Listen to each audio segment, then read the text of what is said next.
Hello बच्चों, कैसे हैं आप?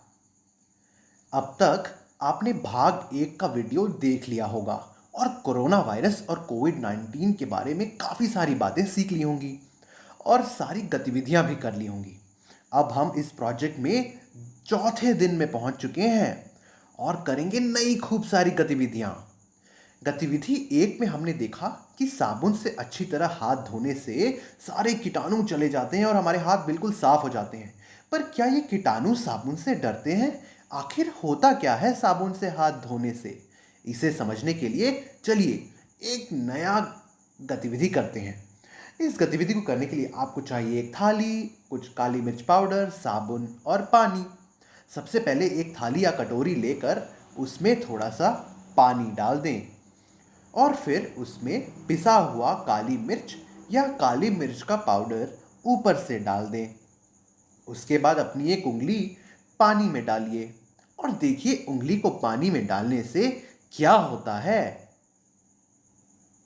और फिर अपनी उंगली में अच्छी तरह से साबुन लगा लें और फिर इस साबुन लगी उंगली को काली मिर्च वाले पानी में डुबा दें और देखिए साबुन लगी उंगली को पानी में डालने पर क्या होता है।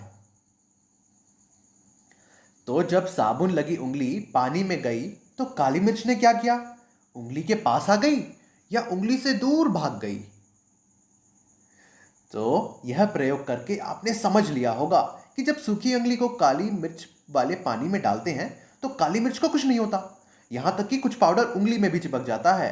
पर जब साबुन लगी उंगली पानी में डालते हैं तो काली मिर्च डरकर दूर भागने लगती है। इसी तरह साबुन के इस्तेमाल से कीटाणु दूर भाग जाते हैं। हालांकि वैज्ञानिक तौर पे असल में क्या और क्यों हो रहा है, इसे आप किसी भैया दीदी या टीचर से पूछ सकते हैं। तो कैसी लगी ये गतिविधि? अगर अच्छी लगी तो अपने दोस्तों को भी दिखा सकते हैं। तो चलिए आगे बढ़ते हैं। और ये देखिए मेरे चेहरे पर तो एक मास्क है।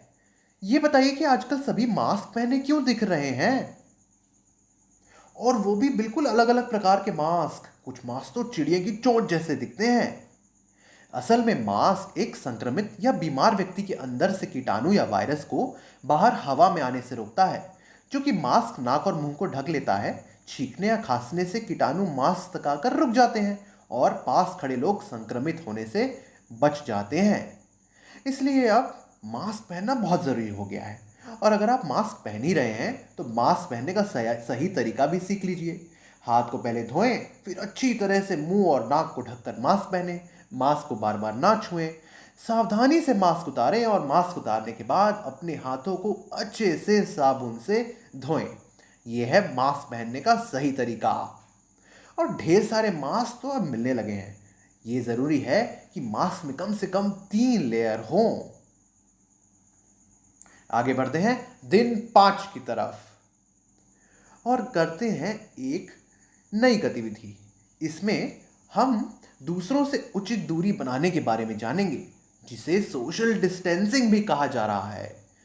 बहुत भीड़ भाड़ वाले इलाकों में किसी से भी कोरोना संक्रमण होने का बहुत खतरा होता है। इसे समझने के लिए हम करते हैं ये नई गतिविधि। यहाँ पर आप एक आदमी और एक औरत को देख पाएंगे। बताइए इनके बीच की दूरी कितनी है? आप ये दूरी नापने के लिए अपनी उंगलियां या स्केल इस्तेमाल कर सकते हैं। अब ये बताइए कि अगर हम बहुत भीड़ भाड़ वाले इलाकों में हैं तो हम संक्रमण से कैसे बच सकते हैं? क्योंकि हम तो जानते हैं कि कोरोना एक व्यक्ति जो कोरोना संक्रमित है उसके अंदर से किसी स्वस्थ व्यक्ति के अंदर जा सकता है। अब ये ज़रूरी है, जैसा कि वैज्ञानिकों ने कहा, कि हमें एक दूसरे से लगभग 6 फीट यानी 2 मीटर की दूरी बनाई रखनी है, ताकि अगर संक्रमित व्यक्ति पास भी आए और खांस या छींक दे तो भी हम बचे रहें। पर ये 6 फीट में आखिर कितने कदम होंगे? क्या हम हमेशा हमारे पास स्केल लेकर चलेंगे ताकि हम दूरी नाप कर खड़े रहें, या फिर हम सीखेंगे कि 6 फीट में कितने कदम हो सकते हैं? ये सीखने के लिए सबसे पहले एक जगह निशान लगाकर 3-4 कदम चलें, फिर टेप से लंबाई नापें।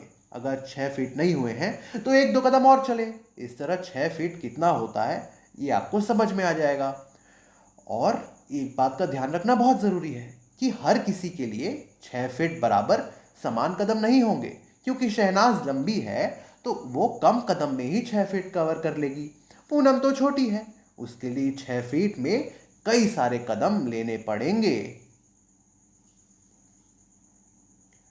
और अगर आपने दूरियों को कदमों में नापना सीख ही लिया है, तो मजे के लिए क्यों ना आप घर से पड़ोसी के घर तक भी कदमों में नापें। अपने घर के एक कमरे से दूसरे कमरे तक भी नाप सकते हैं, या फिर किसी एक पेड़ से दूसरे पेड़ तक की दूरी भी नाप सकते हैं। तो अब आपने सोशल डिस्टेंसिंग को पूरी तरह समझ लिया है। याद रखें, भीड़ भाड़ से बचें, घर से बाहर जाने पर लोगों से 6 फीट की दूरी बनाए रखें, यानी कि जितने भी कदम वो हो सकते हैं आपके लिए। और इस तरीके से अब आपको ये सोचना है कि हम अपने परिवार को कोरोना वायरस से कैसे बचाएंगे। अब आप समझ गए होंगे कि कोरोना वायरस से बचने के लिए हमें हमारे जीने के तरीके में कुछ ना कुछ तो बदलाव लाना ही होगा। हमें कुछ नए नियम बनाने होंगे। तो चलिए आज हम घर के लिए कुछ नए नियम बनाते हैं, जिसका पालन सभी करेंगे और कोरोना से बचेंगे। तो चलते हैं गतिविधि 4 की तरफ। इसमें हम कोरोना से सुरक्षा के लिए घर के कुछ नए नियम बनाएंगे। कम से कम 5 नियम बना सकते हैं, और हर एक नियम का पालन करने के लिए हम एक मंत्री या लीडर बनाएंगे जो सब पर नजर रखेगा कि नियमों का पालन हो रहा है कि नहीं। आप एक चार्ट की तरह इसे बना सकते हैं, जिसमें कोरोना से बचाव के नियम और उस नियम के लीडर का नाम लिख सकते हैं। उदाहरण के लिए नियम 1 हो सकता है बार बार साबुन से हाथ धोना, और नियम का लीडर हो गई रिंकू, जो ये ध्यान रखेगी कि सभी बार बार साबुन से हाथ धो रहे हैं कि नहीं। और इसी तरह नियम बनने के बाद आप अपने दोस्तों और पड़ोसियों के साथ भी ये बांट सकते हैं। नियमों को लिखकर घर की दीवार पर भी चिपकाया जा सकता है। और अब आखिरी गतिविधि, गतिविधि 5। अब आपने कोविड-19 और कोरोना वायरस के बारे में जो कुछ भी सीखा है, उसे अपने परिवार के सामने प्रस्तुत कीजिए। आप एक बहुत अच्छा सुंदर सा पोस्टर बना सकते हैं, या कंप्यूटर है तो उस पर प्रेजेंटेशन भी तैयार कर सकते हैं। कुछ बातों का ध्यान रखना बहुत ज़रूरी है, जैसे कोविड-19 है क्या, किसी भी व्यक्ति को कोविड-19 बीमारी कैसे होती है, कोरोना वायरस एक संक्रमित व्यक्ति से एक स्वस्थ व्यक्ति के अंदर कैसे प्रवेश करता है, और कोरोना वायरस से बचने के कम से कम 3 उपाय क्या हो सकते हैं। इसके साथ ही आप एक चित्र भी बना सकते हैं, जिसमें कोरोना वायरस की वजह से ये दुनिया किस तरह बदल गई है ये दर्शा सकते हैं। और आप पोस्टर बनाने के बाद सबको बताइए, सभी को सिखाइए। भाई इसके बारे में हमें जानना बहुत ज़रूरी है। तो बच्चों, कोरोना वायरस से बचो, स्वस्थ रहो और सुरक्षित रहो। इसके अतिरिक्त आप अंत में गतिविधियों की कुछ लिस्ट बना सकते हैं जो हमने इस पूरे प्रोजेक्ट में की है, और ये देख लें कि आपने पूरी तो की है। अगर कुछ छूट गई है तो वापस जाकर फिर से कर लें। कुछ कुछ और भी बनाया जा सकता है, जैसे कुछ बच्चों ने पैर से चलने वाला सैनिटाइजर डिस्पेंसर बनाया, कुछ बच्चे मास्क सिल रहे हैं। लो, हो गया प्रोजेक्ट। धन्यवाद।